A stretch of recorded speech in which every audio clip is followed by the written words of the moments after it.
बंदी छोड़ सतगुरु संत रामपाल जी महाराज की जय हो। परमात्मा श्री प्यारी आत्मा कानपुर से रामचंद्र दास के सत साहब भगत भाई, उसमें संत रामपाल जी महाराज सभी केसों का जजमेंट दिया हुआ है।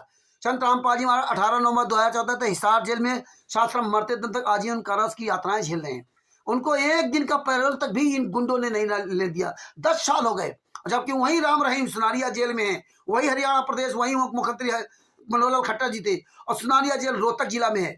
और उस राम रहीम को 28 अगस्त 2017 को उसको सजा हुई थी। 28 अगस्त 2017 से आज 2024 तक लगभग 2.5 साल पैरोल पे बाहर रहा, लगभग 30 महीना पैरोल से बाहर रहा। इतना पैरोल को उसको छूट दी गई, फरलो और पैरोल दोनों मिलाकर के ना। और संत रामपाल जी महाराज को एक दिन का पैरोल नहीं दिया।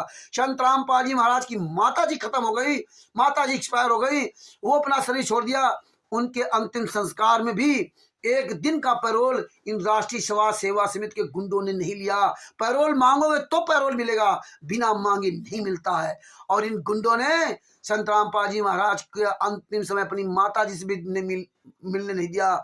इन गुंडों के जूता चलाइए भगत जी, सवाल करो और इन हरामजादों से पूछो कि तुम कमीने की औलादो जो इतने बड़े बड़े आश्रम चला रहे हो संत रामपाल जी महाराज के नाम से, कितना पैसा आता है? हर साल तुम गुंडे ऑडिट करते हो, इनकम टैक्स को दिखाते हो, आप सरकार को दिखाते हो। ये फरवरी मार्च अप्रैल में ये पूरा ऑडिट करते हो, सरकार को पूरा लेखा दिखाते हो ट्रस्ट का कि इतना पैसा आया, इतना गया, इतना खर्च हुआ, इतने जमीन खरीदी, इतने का आश्रम बनाए, इतने भंडारा किए।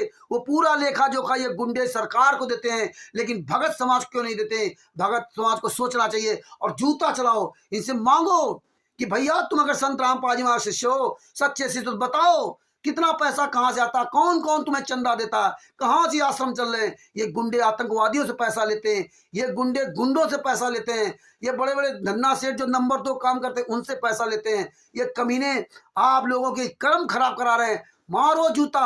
और आप अगर संत रामपाल जी महाराज का शिष्य हो तो इन गुंडों को इनके सतलोक आश्रमों में, इनके नामदान सेंटर पर जाओ और जा करके 20 जूता मारो, इससे पूछो कि साले तुझे इतने साल से पैसा ले रहा, ये पैसा कहाँ जाता, इसकी लिखा पढ़ी दिखा। और ना दिखाए तो जूता मारो। ये तुमको क्यों नहीं देते लिखा पढ़ी? तुम्हारा पैसा लेते, तुम्हारे पैसे से मौज करते हैं, और तुम्हें ये नहीं बताते कि 1 साल में कितना पैसा आया। ऑडिट क्यों नहीं दिखाते? इन गुंडों को जूतों से मार भगाओ, जो मर्जी आ कर रहे हैं। कभी कबीर परमेश्वर भक्ति ट्रस्ट, कभी राष्ट्रीय समाज सेवा समिति, कभी मुनिंदर धर्मार्थ, मारो जूता, इन गुंडों को जूतों से मार भगाओ। ये कमीने आपको किसी भी तरह के एविडेंस नहीं देते, क्योंकि आप मांगते नहीं।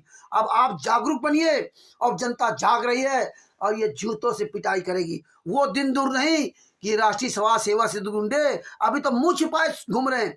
ये गुंडे ये अपना घर छोड़ देंगे, अपना मोहल्ला छोड़ देंगे, ये आने वाले समय देश भी छोड़ देंगे, क्योंकि जगत की सारी जनता और ये भगत इन हरामजादों घर से निकाल करके इनको जूतों से पिटाई करेगी, इन गुंडों को जिंदा फूकेगी, इन हरामजादों को जिंदा जलाएगी। जिस तरह इन्होंने 5 महिला एक बच्चे को कमरे के अंदर बंद करके लाठी से पिटा है, ऐसे इन गुंडों के एक एक हाथ एक पैर तोड़ तोड़ के इन गुंडों के दर्दनाक मौत देना है। ये याद रखिए, इन गुंडों से एक एक गलत कुकर्म का बदला लेना है।